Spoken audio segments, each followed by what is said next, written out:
Sur cet ultra de 108 km, tout s'est passé exactement comme prévu, enfin presque. Pour la première fois, j'ai réussi à gérer ma nutrition parfaitement, aucune baisse d'énergie, aucun problème digestif.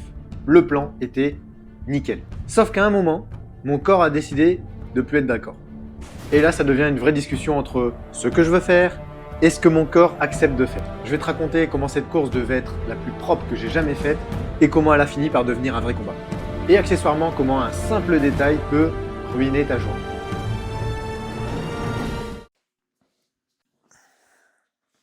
C'est bon, je vais installer comme ça?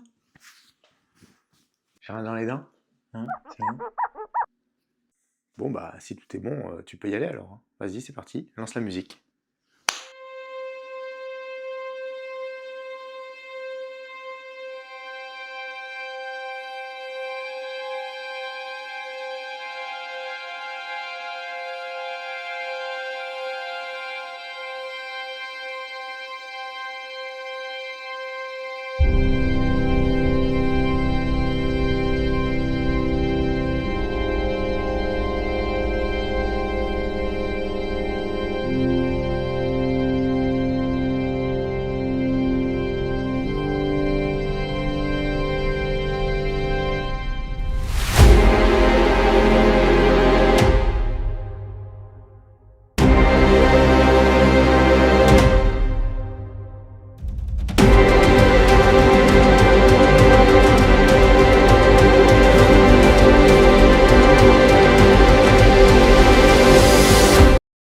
Salut, moi c'est Rémi, je suis coach en nutrition du sport, running et trail et assistant professionnel sur les compétitions d'endurance et d'ultra. En clair, j'aide les athlètes à optimiser leur stratégie, leur nutrition, leur gestion, avant, pendant et après la course. Aujourd'hui, je t'emmène avec moi en Alsace, sur l'Ultra Trail des Païens by UTMB, 108 km et environ 4000 mètres de dénivelé. Alors oui, c'est long, oui, c'est haut, et oui, à un moment donné, je me demandais, mais qu'est-ce que je fais là? La première édition de cette course s'est tenue en 2023 et son objectif, c'est de faire découvrir aux athlètes le patrimoine de la région tout en leur faisant traverser le temps à travers son histoire chevaleresque. Le parcours du 100 Cap traverse une vingtaine de châteaux médiévaux, des vignobles et aussi des crêtes vosgiennes. Et comme tous les événements by UTMB, les autres courses existent également, le 20K, le 50K et le 100K.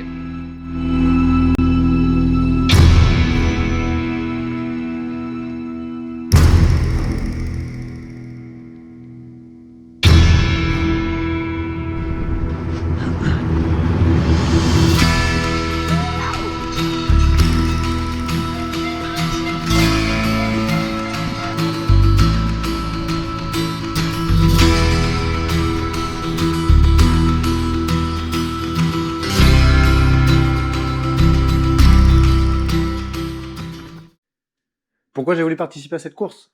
Déjà parce qu'il y a plusieurs mois, un ami est retourné vivre dans sa région natale, donc, qui est l'Alsace, et il nous a invités à le rejoindre pour découvrir les sentiers de trail sur lesquels il s'entraînait le week-end. Et c'était vraiment un chouette week-end, j'ai beaucoup aimé. Et les forêts, les crêtes, les petits villages qu'on a traversés, cette sensation que ça court, mais ça respire aussi. C'est-à-dire qu'il y a du dénivelé, mais pas trop non plus.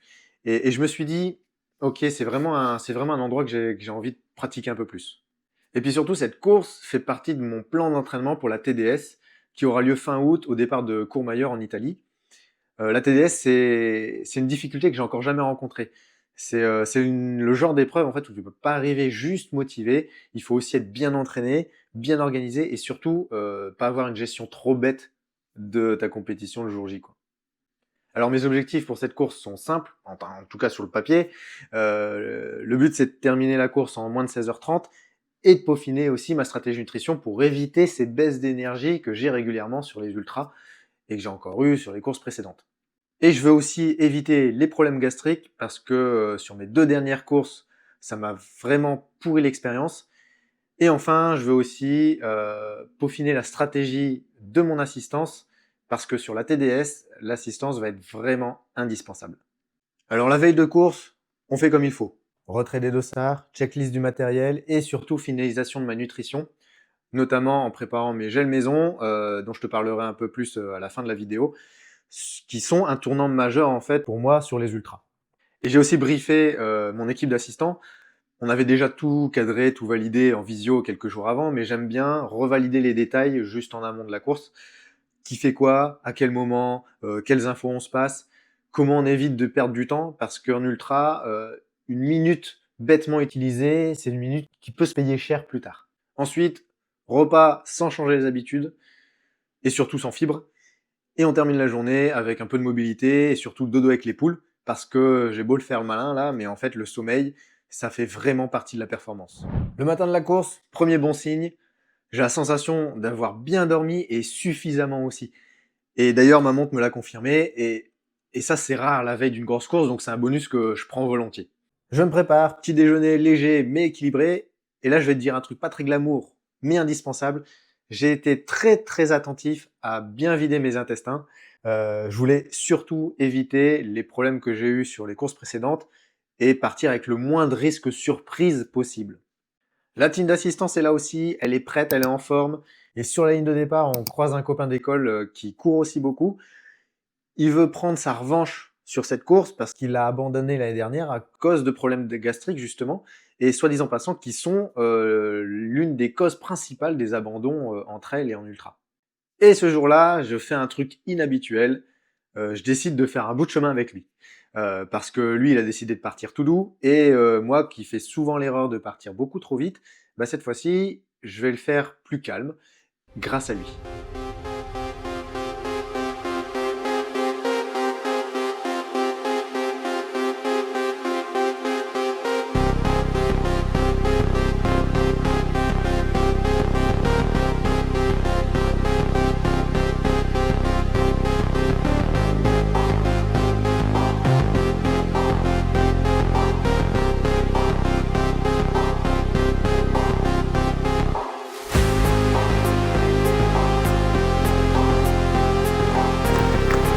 C'est parti pour un chiffre sur 115 km.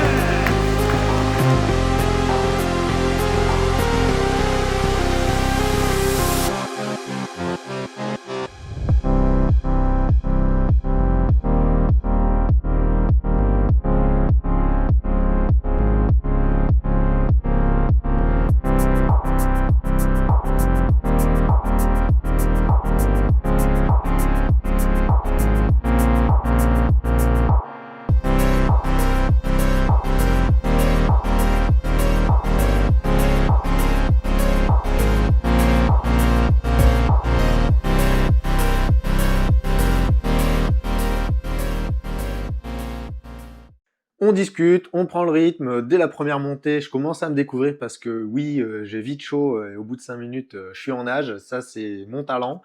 Et là, il y a des gens qu'on croise qui reconnaissent mon pote. Apparemment, ils le suivent sur les réseaux. Et donc, monsieur fait sa star, il prend des autographes, des photos. Et puis bah moi, du coup, je laisse à ses fans et je décide de partir devant parce que en vrai, j'ai une course à faire, moi, hein. Donc avant le premier checkpoint, je pars un peu devant, j'accélère, je laisse mon pote à ses fans, et bah, j'ai décidé de pas m'arrêter parce que j'ai encore ma nutrition qui est bonne jusqu'au checkpoint suivant, mon hydratation qui est suffisamment pensée aussi en quantité pour aller jusqu'au checkpoint suivant. Donc pourquoi perdre du temps? On trace, on y va. Le premier château qu'on traverse est vraiment magnifique. Le peloton est fluide aussi. Il y a un peu de public, mais l'ambiance reste quand même assez calme, presque un peu respectueuse en fait de ce lieu chargé d'histoire. Et je me sens bien, surtout dans la descente qui est juste après le château. Je prends confiance, j'accélère un peu, je déroule. Et là, alors que je commence vraiment à croire que je suis intouchable sur cette journée qui démarre, une douleur apparaît.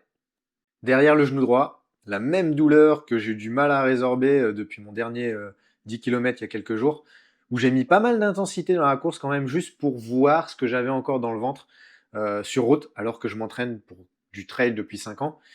Pas très malin, mais bon, je suis quand même content parce que j'ai fait ces 10 km en 40 minutes, donc je pose la médaille ici. Donc je suis quand même fier de moi, même si bah, du coup ça a possiblement entraîné cette douleur que j'ai eue sur le trail d'Alsace. Au deuxième checkpoint, je me sens mentalement très bien, mais je commence à sentir une gêne au pied gauche, comme une ampoule qui est en train de se déclarer. Du coup, juste avant d'arriver au checkpoint, j'envoie un vocal à mon assistance et je lui dis Je vais pas changer de chaussettes, mais j'aimerais remettre de la crème anti-frottement. Donc si vous pouvez la retrouver, sinon j'en ai dans mon sac. Et là, du coup, c'est la première assistance. Efficace, rapide, propre. On décharge, on recharge le sac, je bois mes électrolytes, je mange un truc un peu plus consistant, je remets de la crème du coup anti-frottement sur le pied gauche et je fais un peu l'état des lieux. Donc j'ai mal derrière, genou droit, la semelle de ma chaussure commence à s'arracher. Et ça, avec seulement 750 km au compteur sur mes Oka Mafat, elles sont déjà en sale état. Donc oui, je vais certainement commencer à regarder d'autres marques parce que j'aime bien courir et j'aime aussi quand mon matériel ne se désintègre pas à la vitesse de la lumière.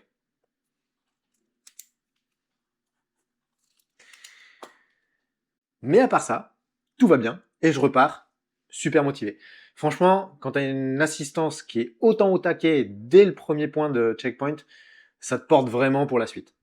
Checkpoint numéro 3, nouvel arrêt au stand. Cette fois, je prends un peu plus de temps, environ 10 minutes, parce que j'ai envie de manger quelque chose de plus consistant.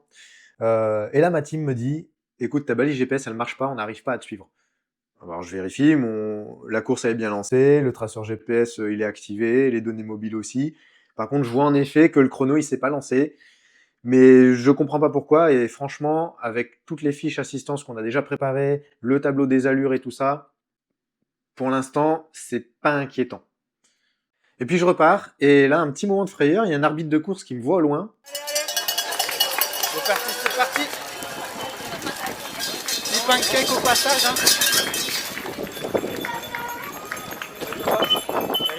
Il dit, monsieur, il y a un problème avec votre dossard, il faut le contrôler. Ok, bah allons-y. Et du coup, après contrôle, la puce qui est collée sur mon dossard ventral était différente que la puce que j'avais sur le sac à dos.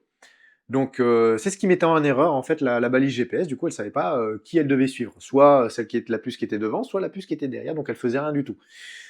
Du coup, le problème de suivi GPS est presque résolu. Je repars de ce point de contrôle mentalement au top. La nutrition pour l'instant elle est impeccable et surtout j'ai aucune envie de faire popo. Donc ça, c'est vraiment un exploit sur ce début de parcours. Et dans l'euphorie d'une bonne allure, j'entends un petit clac derrière le genou et du coup, plus de douleur. Wouh, génial! Est-ce que du coup je vais faire une course parfaite aujourd'hui?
Sauf que le soulagement ne dure pas vraiment longtemps. Au bout de 30 minutes, à peu près, une autre douleur apparaît. Et là, c'est le tibia, donc de la même jambe. Une douleur que j'avais déjà eue après le 120 km de Paris, où j'ai fait aussi un 60 km 2 semaines après. Et là, je comprends que je vais devoir vraiment composer avec ça tout le long de la course. On a de la chance, il pleut pas. Ils ont annoncé les averses en veux-tu en voilà. Et pour l'instant, ça va, il y a même du soleil. Il y a encore un peu de monde sur les chemins. Mais comme d'hab, ça va s'étaler et puis à un moment donné, je vais me retrouver tout seul. 4e checkpoint, on est à la mi-course, la météo est bonne, on n'a pas eu de pluie, il y a du soleil, mon assistance est dans un gymnase, donc du coup confortable, ma balise GPS fonctionne à nouveau. Salut. Il fait chaud, ça va, c'est pas de la pluie, c'est de la transpi. Mais j'ai tellement mal aux jambes. Mais bon, pour l'instant, ça va. Bravo champion. Et j'en profite du coup pour changer de vêtements, me remettre au sec, manger quelque chose de consistant parmi tout ce que j'avais prévu et que ma team d'assistance du coup m'a mis à disposition. Et je réalise un truc important, c'est que mes pauses sont plus courtes que sur les trails précédents et que ce que j'avais planifié aussi. Donc ça veut dire que je gère mieux la course, je suis moins fougueux dans ma tête, que mon corps est beaucoup plus résistant et que ma team aussi est bien composée. Y a ma copine qui m'assiste depuis les premières courses que j'ai faites et en plus j'ai un ami trailer qui est là, qui m'assiste pour la première fois mais qui connaît les difficultés de l'intérieur et qui me donne les bonnes informations sans que j'ai besoin de les lui réclamer. Donc ça, franchement, mentalement, c'est vraiment reposant. Et à ce checkpoint-là aussi, j'ai toujours eu aucune baisse d'énergie, pas d'ampoule, pas de crampes, juste ce tibia qui commence à prendre un peu de place dans ma tête. D'ailleurs, une petite parenthèse crampe parce que j'entends tout et n'importe quoi sur le sujet. On te dit souvent que c'est à cause du manque d'hydratation, mais en fait, les études scientifiques, elles sont beaucoup plus prudentes là-dessus et c'est pas aussi simple. Moi, ce que je sais, c'est que dans mon corps à moi, quand je prépare bien mon alimentation avant la compétition et l'hydratation, je limite énormément les risques. Typiquement, 3 à 4 semaines avant la course, j'arrête l'alcool, même la bière.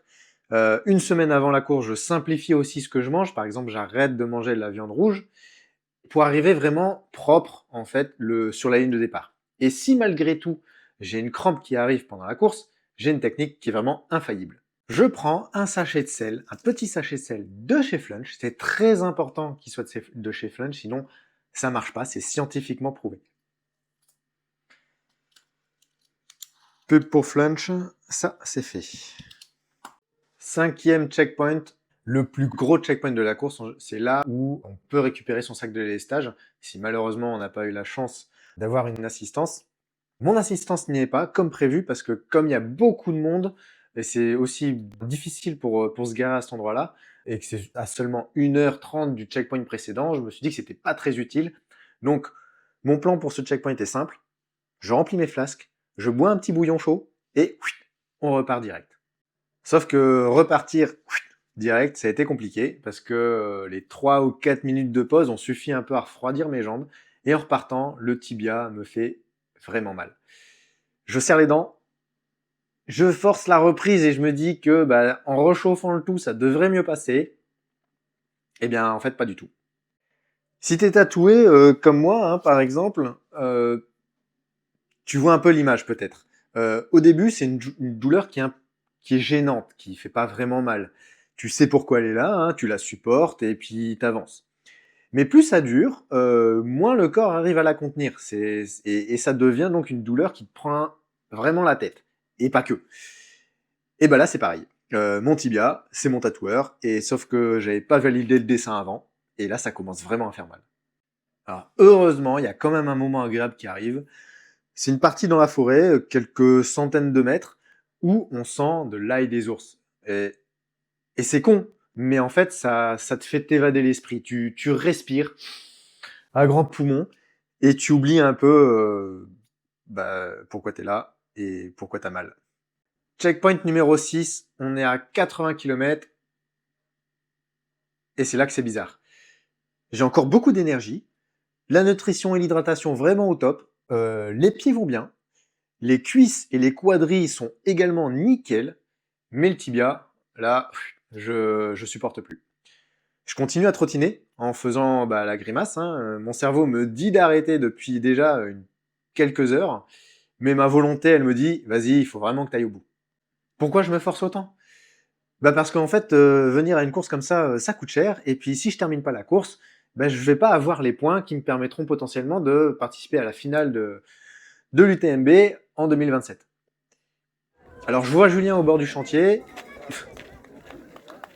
Alors oui, c'est un sacré chantier. Alors je vois Julien au bord du sentier, il se met courir à côté de moi quelques mètres, et rien que ça, en fait, ça me fait du bien. Et je m'assois, ils m'ont préparé une super chaise de camping et là, j'ai envie de pleurer. La douleur est tellement prenante. C'est dur physiquement, c'est dur mentalement, et surtout de se dire, est-ce que je vais vraiment finir cette course? Bon, ok, j'avoue, pour la première fois depuis tous les ultras que j'ai déjà fait, j'ai décidé de tricher un peu et j'ai pris un paracétamol.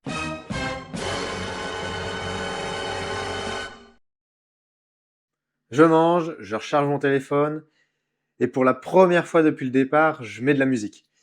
J'essaie de me faire oublier la douleur et surtout de me donner une chance de terminer. Donc je repars dans le doute, mais avec une volonté très forte de terminer la course. Et je me dis que, un truc tout bête, il reste que 30 km, environ 4h30. Donc si je tiens ce rythme-là, après 13 heures de course, bah en fait c'est presque plus rien. Donc sur le papier, vas-y, la course est presque terminée. Et en repartant, je me retrouve enfin seul dans la forêt. Il n'y a plus ce peloton de joyeux guélurons qui courent pendant des heures pour on ne sait quoi. Ah si, on sait, un t-shirt et une médaille en bois. Mais cette solitude-là, cette solitude d'entendre les oiseaux, mes pas qui courent sur la mousse, sur le caillou, sur les racines, ne voir aucun humain aux alentours, ça c'est vraiment délicieux et c'est pour ça que je me souviens que c'est pour ça que je fais du trail. Checkpoint numéro 7. 90 km. Là, ça sent le barbecue, ça sent les frites, c'est bondé de public. J'ai l'impression d'arriver dans un festival. Il y a des teams d'assistance partout, des tentes partout, des gens avec des mégaphones. Et bizarrement, bah, ça me fait du bien de voir tous ces humains, alors qu'avant, je prenais un délice fou à me retrouver seul dans la forêt, à ne voir personne et à n'entendre que les oiseaux. Et je suis content de faire une pause. La douleur au tibia, elle s'est un peu estompée. Je la supporte mieux, mais mon cerveau me dit toujours que ce serait le bon moment pour arrêter, quoi. Et par contre, de mon autre côté, il me dit non, ça c'est hors de question, on va terminer cette course. Je me restaure sur place, je me sèche aussi, je prépare la frontale et je change la musique parce que celle que j'ai écoutée les 10 derniers kilomètres, franchement, ça m'a pas du tout aidé.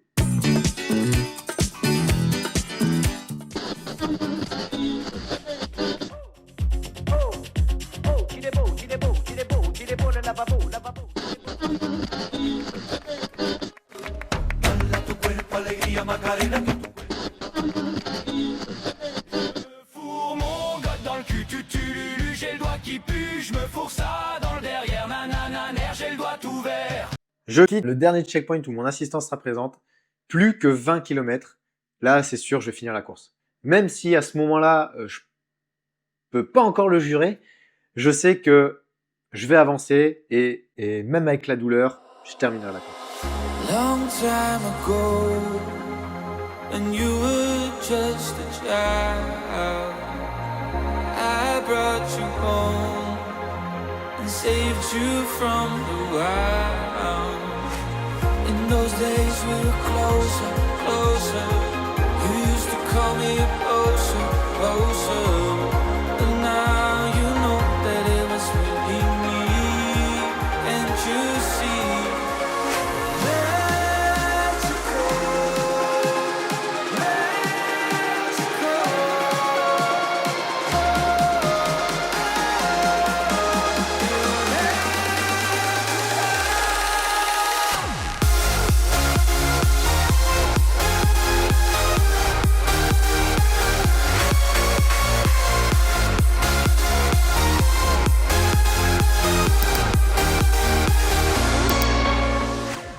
Checkpoint numéro 8, comme ça.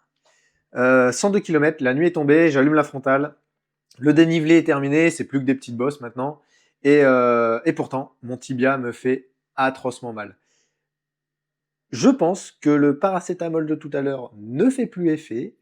Je sens aussi une ampoule sur le pied gauche qui est apparue comme ça, comme par magie. Pouf, comme quand un pigeon. D'ailleurs, vous avez déjà vu un bébé pigeon? Non, jamais. Donc du coup, on a l'impression qu'ils quand ils naissent, ils sont tout de suite hyper gros. Et du coup, bah, cette ampoule, elle fait aussi en sorte de me rappeler que tant que la course n'est pas terminée, tant qu'on n'a pas passé la ligne d'arrivée, bah, on doit quand même rester hyper concentré et que rien n'est joué. À ce checkpoint, du coup, il n'y a pas d'assistance, comme c'était prévu. Je remplis mes flasques, je rentre dans... Il y a une salle des fêtes qui est chauffée, et je me dis surtout, tu restes pas là trop longtemps, parce qu'en sortant, tu vas prendre un gros coup de froid. Donc je grignote 2-3 trucs, je vois des Haribo, j'ai l'impression que c'est le cadeau de Noël de ma vie. Et vite fait, je repars. Dernière section, qui devrait durer environ 2 heures. Ah, vous êtes beau!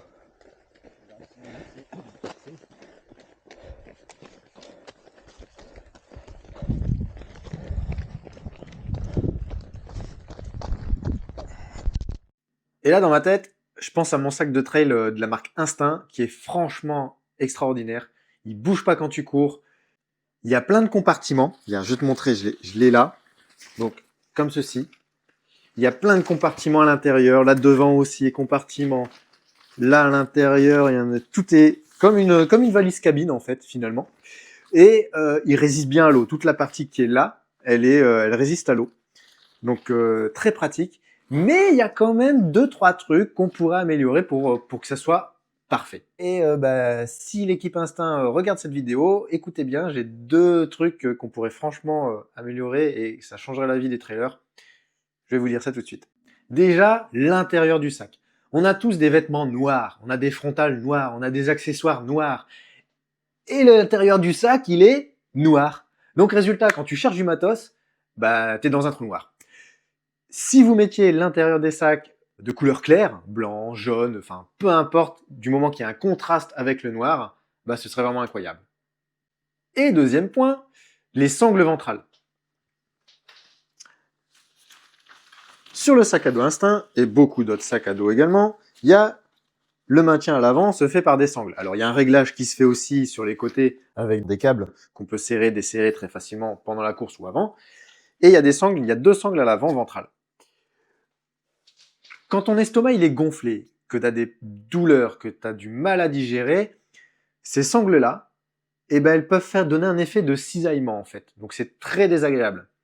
Ce qui pourrait être bien, c'est de remplacer ces 2 sangles par un système de serrage par filet, un peu comme les sacs de Salomon, où c'est vraiment plus confortable, ou comme par exemple le sac de Fuga. Donc ils m'ont offert ce sac il n'y a pas longtemps, et ils ont ce système de filet avec qui s'accroche et qui se décroche très rapidement, et avec un système de serrage rapide aussi à l'avant avec une molette. Donc comme ça, quand tu fais tes montées, quand tu prends du dénivelé, tu peux desserrer rapidement sans décrocher les sangles, parce que après quand tu dois les raccrocher, tu n'arrives pas à retrouver, vu que tu cours, le fil il se balade comme ça, tu n'arrives pas à l'attraper. Donc là, sans décrocher les sangles, tu desserres, et quand tu repars en descente ou à plat, tu resserres en tournant la boucle. C'est vraiment hyper pratique et très confortable. Donc voilà, 2 améliorations qui pourraient être cool sur vos prochains sacs chez Instinct. Alors, Pub Instinct, c'est fait. Salomon également. Et Fuga, comme ça, ils sont tous contents. Alors, je continue à trottiner avec la douleur de tibia qui est de plus en plus intense.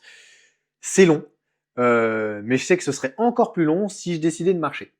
Donc, on continue à avancer à un bon rythme. Et quand ça monte, étonnamment, je me sens bien, alors que d'habitude, c'est pas du tout le cas, où je me sens mieux en descente. Mais là, quand ça descend, ça fait vraiment très mal. Et quand c'est plat, ça fait mal aussi. Donc, vivement qu'on en finisse. Vers 22h30, je sens la fin arriver. Je dépasse des coureurs qui marchent, ils en peuvent plus, ils boitent, il y en a qui vomissent, d'autres qui n'ont vraiment plus de force. Et moi aussi, je me sens mal, mais je continue à avancer. Et je leur glisse même des petits mots d'encouragement. Allez mon gars, vas-y, c'est presque fini. T'as fait le plus dur, encore un dernier effort.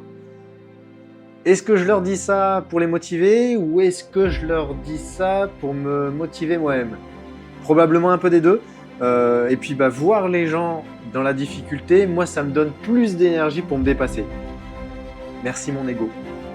Et j'envoie surtout un message à mon assistance. C'est bientôt la fin, putain! Parce que dans ces moments-là, le vocabulaire devient minimaliste. J'accélère encore un peu, j'ai l'impression d'aller super vite, mais en fait non. Et Julien me retrouve au début de la dernière ligne droite. Il me prend en chasse avec sa caméra et moi je me sens un peu comme un pro là.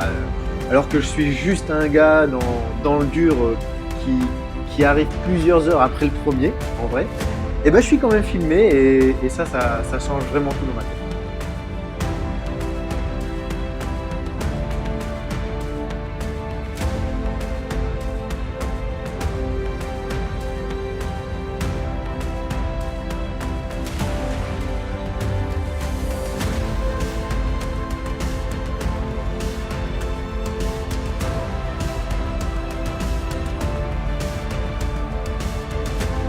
et le public est bien là.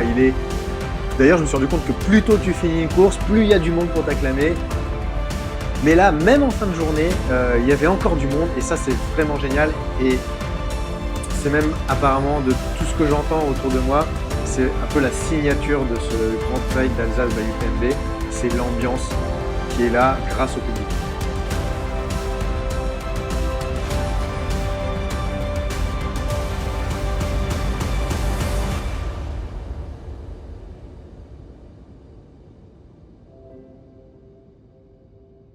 Je passe la ligne d'arrivée. Bravo, oui, tu l'as fait, effectivement. Ça y est, c'est terminé.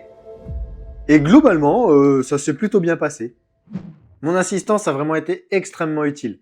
Elle a porté mes affaires, géré ma nutrition, elle m'a soutenu mentalement, elle a réfléchi pour moi quand mon cerveau il commençait un peu à saturer.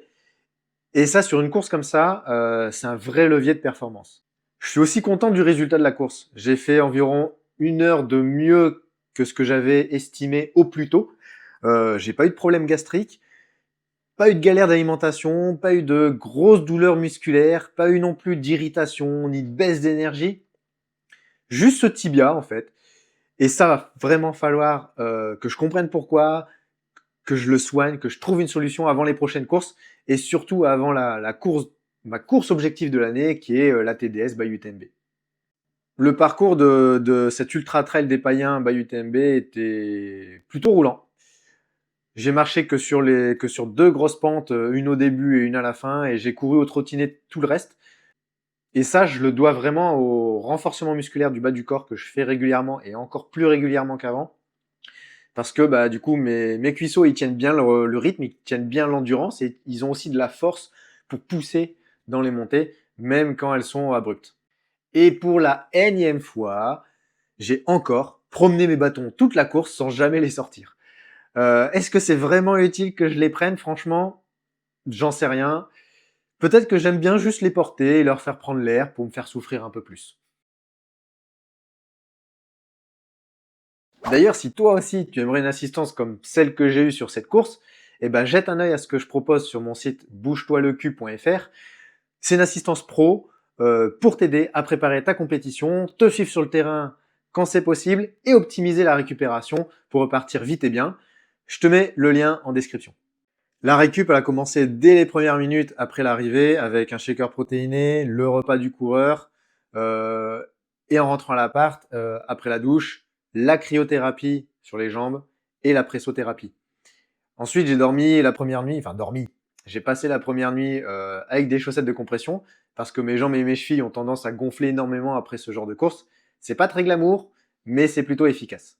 Et dans les jours qui suivent, étirement tous les jours, je remplace le running par du vélo sans aucune intensité et un peu de muscu de haut du corps dès que je retrouve de l'énergie, juste pour le plaisir.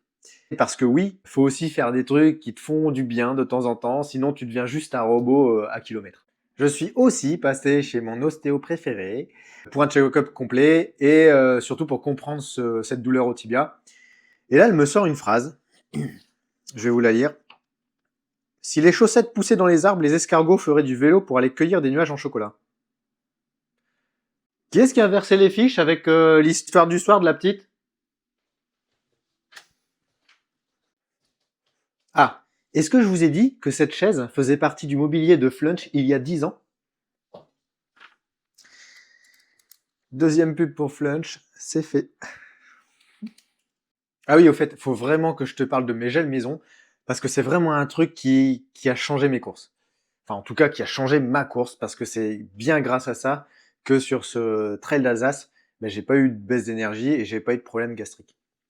Depuis un moment, en fait, je cherchais une solution pratique et plus saine pour m'alimenter sur les ultras. Je me suis dit, si mon corps il est aussi vite dégoûté des gels industriels et que mes intestins ont l'air de vouloir tout évacuer le plus vite possible, c'est qu'il y a peut-être quelque chose de pas très catholique dans ces trucs. Et en cherchant, je suis tombé sur un gars qui lançait sa petite fabrique de gel maison. On a beaucoup échangé par téléphone, par message, et il m'a expliqué comment il faisait, comment il les utilisait, et surtout comment adapter les recettes, les quantités, selon ton niveau et selon ton niveau d'entraînement d'estomac, et surtout la durée de ta course. Et j'ai décidé de tester sa recette avec ses flasques en silicone, hein, qui ressemblent à ça. Donc super pratique, vraiment. Je te les rapproche, hop, voilà. Et franchement, c'est extra. Ça se transporte facilement, ça se prépare vite aussi, ça se boit facilement, hein. Il suffit de décapsuler ici, tu as le trou en forme de croisillon, comme un tournevis cruciforme, et ça te permet d'éviter que ça coule. Tu as juste à appuyer sur le tube en silicone, ça te shot de gel, et là-dedans, tu as l'équivalent de 3 gels industriels. Donc c'est aussi, on va dire, moins encombrant que d'avoir des gels, et franchement, aucune sensation de dégoût ni de saturation. Et tu peux même choisir ton ratio de fructose-glucose selon ce que tu es capable d'assimiler et aussi la durée de ta course. Et en plus, c'est beaucoup moins cher qu'un gel industriel qui ont des goûts et des ingrédients parfois douteux. Ça s'appelle Make Your Fuel. Si ça t'intéresse de tester un pack, va voir leur site internet, je mets le lien dans la description et puis tu peux en profiter pour passer le bonjour à Alex qui est le fondateur de cette marque. Tu m'en diras des nouvelles, d'ailleurs en commentaire, tu peux me dire si ces gels te convient, ce que tu en as pensé et puis est-ce que ça a vraiment changé d'aborder tes courses et de les vivre. Le trail se court seul, mais se vit à plusieurs. Pense à t'abonner pour soutenir mon travail et à bientôt sur les sentiers.